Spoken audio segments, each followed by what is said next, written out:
Hi, I'm MF Follett, and I'm going to try to persuade you that climate change matters. So a lot of people think in terms of money. So the economic damage and the economic impact will be $2.9 trillion dollars from the U.S. economy. So that means $2.9 trillion dollars less income for the U.S. Consumer and the U.S. Producer. That's from Columbia Law Review and the Climate Change and U.S. Interest.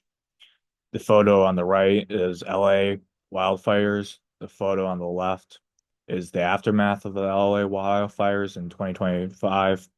That was almost a little less than a year ago, but that had a huge impact, and people are still having trouble uh, rebuilding their house due to just the mass amount of people who need to submit claims, and whether their claims will be approved takes months at time. So people are still without housing over a year later. So local impacts. Uh, New York State said that it was going undergo Hochul said it was going to use renewables, and it would move away from fossil fuels. However, due to power demands for data centers and projects like the Micron chip project, uh, the state is going to build a new pipeline to carry natural gas. And the photo on the right is all the pipelines. So you see right in Syracuse, there's a pipeline. It goes over to Buffalo, also down to New York City. The photo on the left is Governor Kathy Hochul.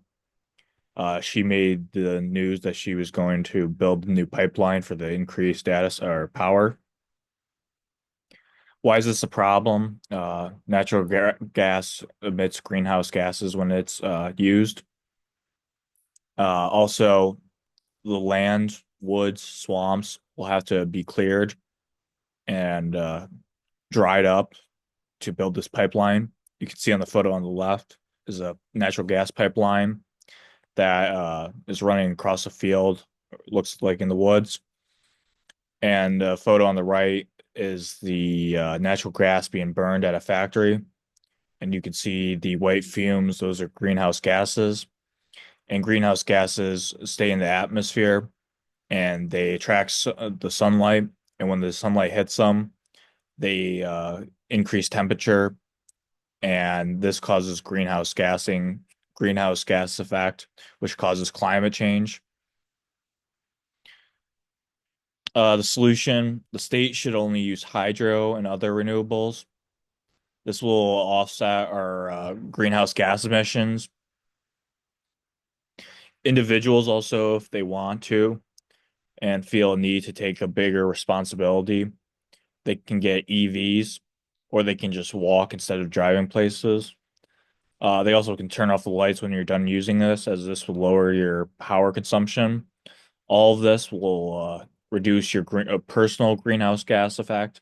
And if you can convince others to do this, this will cause a magnified effect.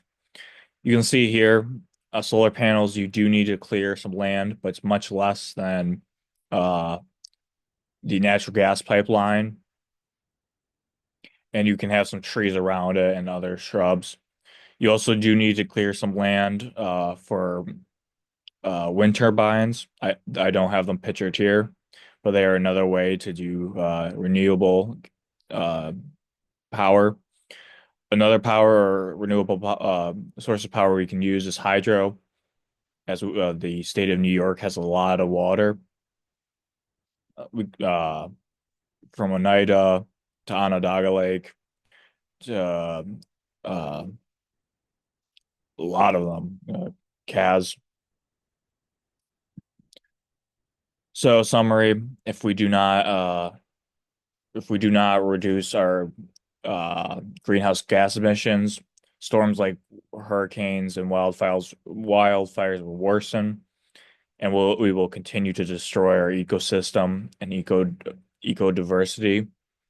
Ecodiversity is the different types of animals, plants, and fauna.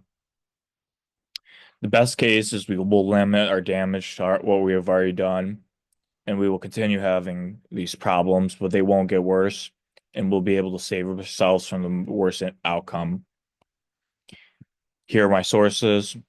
Uh, Rising Sea, Climate Change, and Maritime Environment, talking about the hurricanes and the effects of greenhouse gases and the climate impacts by Columbia Review, talking about the economic and impacts of fires.